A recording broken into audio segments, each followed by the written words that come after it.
Dani Sordo, là, que l'on voit. Donc lui, il va être avec Schwartz. Dani Sordo, que vous connaissez bien puisqu'il roulait avec Citroën, il roulera encore l'année prochaine. Et Armin Schwartz, un ancien rallyman. Exact. Et Dani Sordo, il roule depuis 2 ans avec nous. Il a terminé, il a été champion du monde junior en 2005 avec l'équipe Kronos. Et l'année passée, il a fait tout le championnat avec nous également.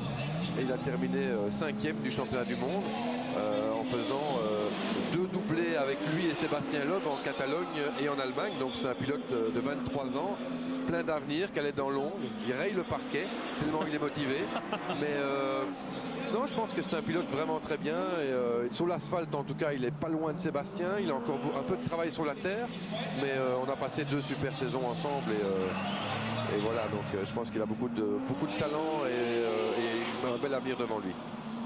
Alors voilà, toute la difficulté de passer d'une voiture à l'autre. Dieu sait si la Citroën Xara et puis la Porsche, c'est pas vraiment la même chose. Il est très appliqué, hein.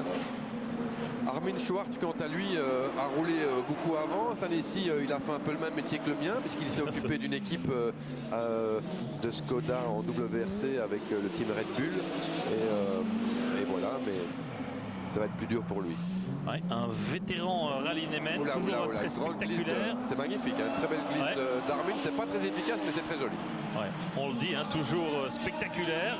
Plusieurs fois, il a fait la Coupe des Champions.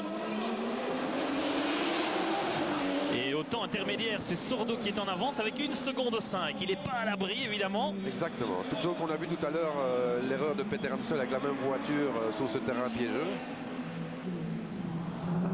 Dans sa carrière, Schwartz, il a détruit quelques voitures aussi, hein, avec son tempérament bouillant.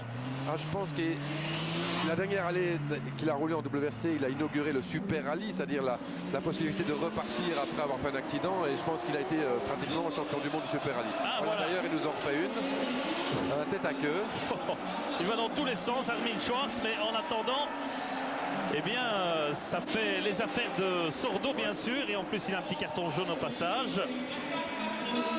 Et donc, normalement, pas de problème pour Sordo, qui devrait se qualifier.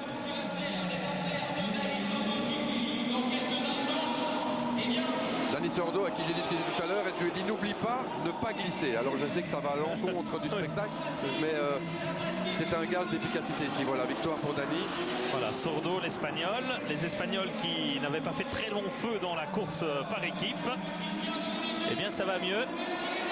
Et Armin Schwartz, il est quand même applaudi par le public parce que il a fait des beaux spectacles. Voilà, il a fait le show, il s'est montré, il s'est donné.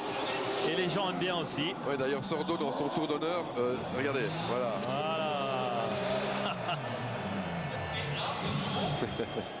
Ouais, ça fait partie du show, ils le font tous bien. Là, il a calé, voilà. Il redémarre. Mais les gens aiment bien. Il faut dire que cette Porsche 911 a quand même 380 chevaux. La piste est quand même fort humide, c'est très étroit. Et 380 chevaux dans ces conditions-là, c'est évidemment pas évident.